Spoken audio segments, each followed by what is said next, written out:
Gabonetako tailerrak.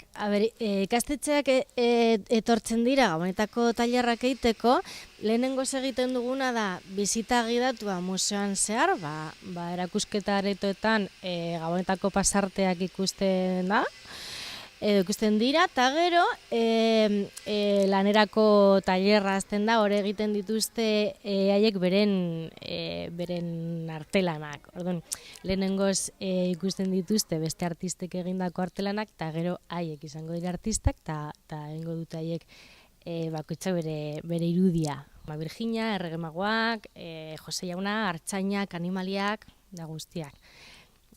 Goian ikusten dituzte hori Gabonetako pasarteak, orduan Jesusen jaiotza, erregen adorazioa, Artzainak ere agertzen dira, orduan goian ikusitako pertsonaia guztiak gero egiten dituzte beko tailerrean.